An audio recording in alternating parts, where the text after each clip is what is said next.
வணக்கம். தமிழகத்தின் அடுத்த 5 ஆண்டு கால அரசியல் தலைவிதியை தீர்மானிக்க போகும் அந்த முக்கியமான நாள் நெருங்கிவிட்டது. கடந்த ஏப்ரல் 23ஆம் தேதி தமிழகம் இதுவரை கண்டிராத வகையில் 85.1% வாக்குப்பதிவை பதிவு செய்து புதிய வரலாற்று சாதனையை படைத்துள்ளது. 234 தொகுதிகளிலும் பதிவான இந்த வாக்கு நாளைய தினம் மே மாதம் 4 எண்ணப்பட உள்ளது. அமைதியான முறையில் தேர்தல் நடந்து முடிந்திருந்தாலும் தேர்தல் களத்தில் அனல் இன்னும் குறையவில்லை என்று சொல்லலாம். இந்த தேர்தல் வழக்கமான இருமுனை போட்டியா அல்லது புதிய சக்திகளின் வருகையால் ஏற்பட்ட மும்முனை தாக்குதலா?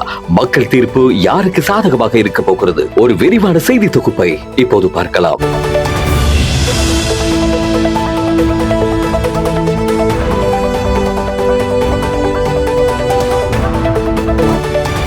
இம்முறை களம் மிக பரபரப்பாக காணப்படுகிறது. ஒருபுறம் முதலமைச்சர் மு.க. ஸ்டாலின் தலைமையிலான திமுக கூட்டணி காங்கிரஸ் மற்றும் இடதுசாரிகளுடன் இணைந்து தொடரட்டும் திராவிட மாடல் ஆட்சி என்ற முழக்கத்தோடு மீண்டும் அரியணை என காத்திருக்கிறது. மறுபுறம் பாத்தீங்களாக இருந்தா எடப்பாடி பழனிசாமி தலைமையிலான அதிமுக, பாமக மற்றும் பாஜக உள்ளிட்ட கட்சிகளுடன் மெகா கூட்டணியை அமைத்து கடந்த முறை இழந்த ஆட்சியை பிடிக்க தீவிரமாக உள்ளது. ஆனால் இந்த இரு துருவ அரசியலுக்கு நடுவே நடிகர் விஜயின் தமிழக வெற்றி கழகம் 234 தொகுதிகளில் தனித்து போட்டியிட்டு பெரும் சவாலாக உருவெடுத்துள்ளது. இன்னும் ஒரு புறம் பாத்தீங்களாக இருந்தா சீமானின் நாம் தமிழர் கட்சி மற்றும் OPS சசிகலா அணிகளின் வாக்கு வங்கி யாருடைய வெற்றியை பறிக்க போகிறது என்பதுதான் தற்போதைய மிகப்பெரிய புரியாத புதிராக கேள்வியாக இருக்கிறது.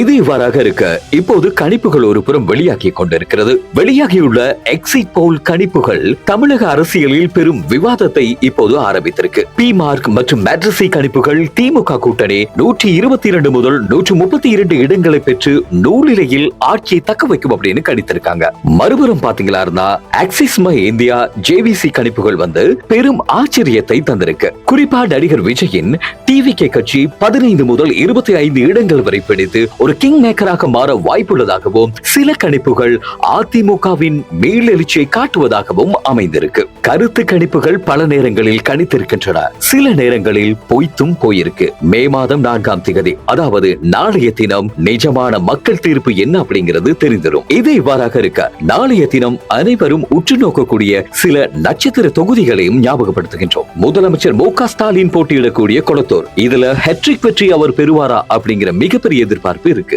மறுபுறம் பாத்தீங்களாக இருந்தா அதிமுக பொதுச் செயலாளர் எடப்பாடி பழனிசாமியின் சொந்த கோட்டையான எடப்பாடி தேர்தல் தொகுதி. இதற்கு அடுத்தபடியாக முதல் முறையாக தேர்தல் களத்தில் குதித்திருக்கும் நடிகர் விஜய் போட்டியிடும் திருச்சி கிழக்கு மற்றும் சென்னையினுடைய பெரம்பூர் தொகுதிகள். இவை தவிர சேப்பாக்கத்தில் உதயநிதி ஸ்டாலின், காரைக்குடியில் சீமான் என தமிழகத்தின் மூளை முடுக்கெல்லாம் VIP வேட்பாளர்களின் வெற்றி தோல்வி நாளைய தினம் மாலைக்குள் தெரிந்துவிடும் அப்படிங்கிறது தான் உண்மையான விடயம். வாக்கு எண்ணிக்கை முன்னிட்டு தமிழகம் முழுவதும் பாத்தீங்களாக இருந்தா 70க்கும் மேற்பட்ட மையங்களில் பலத்த பாதுகாப்பு ஏற்பாடுகள் இப்போது செய்யப்பட்டிருக்கு. தேர்தல் ஆணையம் முதன்முறையாக QR கோட் வசதியை கொண்ட அடையாள அட்டைகளை தேர்தல் பணியாளர்களுக்கு அறிமுகப்படுத்தியிருக்காங்க. அத்தோடு 3 அடுக்கு பாதுகாப்பு, 24 மணி நேர CCTV கண்காணிப்பு என வாக்கு எண்ணும் மையங்கள் ராணுவ கட்டுப்பாட்டுக்குள் கொண்டு வரப்பட்டிருக்கு. விசேட விதமாக 100 மீட்டர் சுற்றளவுக்கு போக்குவரத்து தடையும் இப்போது செய்யப்பட்டிருக்கின்றது. ஒரு போர் முனை தயார் நிலையில் அதிகாரிகள் இருக்கின்றார்கள் என்றால் அதுதான் உண்மையான விடயம். எது எப்படியோ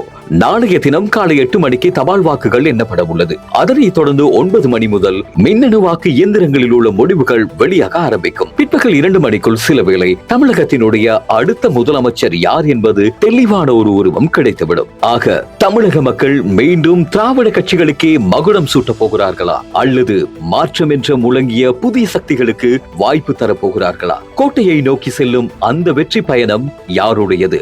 மக்களின் தீர்ப்பு இயந்திரங்களுக்குள் உறங்கிக் கொண்டிருக்கிறது. நாளை காலை தீர்ப்புகள் வெளிய ஆரம்பிக்கும். முடிவுகள் உடனுக்குடன் அறிந்து கொள்ள ஆயுள் மீடியாவோடு இணைந்திருங்கள்.